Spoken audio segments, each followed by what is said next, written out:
Hello class, I'm Zach from Group 6, and today I'm going to be talking to you about ancient Roman architecture. Ancient Rome was able to increase their influence tremendously through colonization. They were able to rule all the way from the Iberian Peninsula to Turkey and down into Egypt. During this expansion, we start to see similar buildings pop up all across Europe. Today we'll be talking about these buildings and the roles that they played in ancient Roman life. The first piece of architecture we're going to talk about are aqueducts. Aqueducts were used to carry water from water sources to people who were living in towns and cities where fresh water was not readily available. One interesting architectural design piece about aqueducts is that they used arches in order to support the weight of the water, which at times could be very heavy.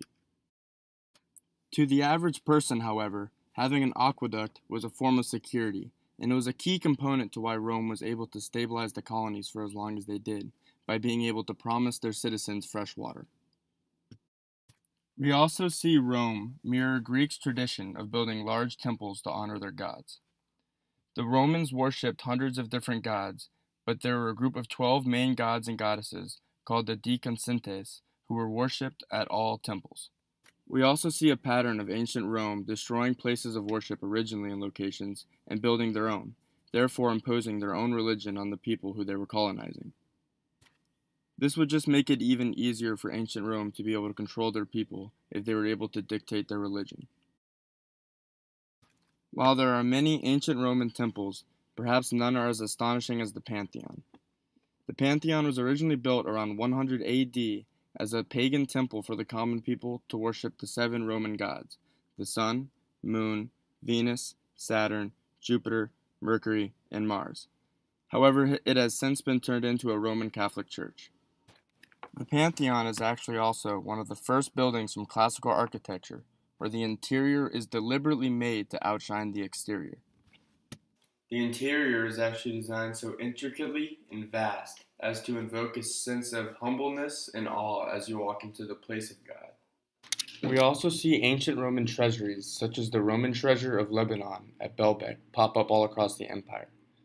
The treasuries held the funds of the government, generally collected by taxes or the spoils of war. The treasuries were an integral part of ancient Roman society because they housed most of the funds that the government was using to expand their empire and spending on the people and roadways to make life easier for its citizens. Ancient Rome also had a military treasury, which collected funds that were used for veterans' retirement benefits. It is interesting how columns after all this time are still well attributed to banking and wealth and money, just as they were back in the ancient Roman Empire. Amphitheaters. From the small amphitheater in Pompeii that was built in 70 BC to the huge Roman Colosseum that could hold up to 100,000 people. The amphitheaters were generally used for entertainment purposes. The Roman Colosseum, for example, was used for animal hunts, executions, reenactments of famous battles, and gladiatorial conquests, as well as ancient dramas and plays based on classic mythology. The typical ancient Roman amphitheater consisted of 3 main parts: the cavea, or seating area, the arena, which was the fighting area, and the vomitorium, which were large arched entrances at the arena level, which connected the arena to the outside of the Colosseum. This was used to make it easier for large amounts of people to leave the Colosseum all at once without trampling over each other.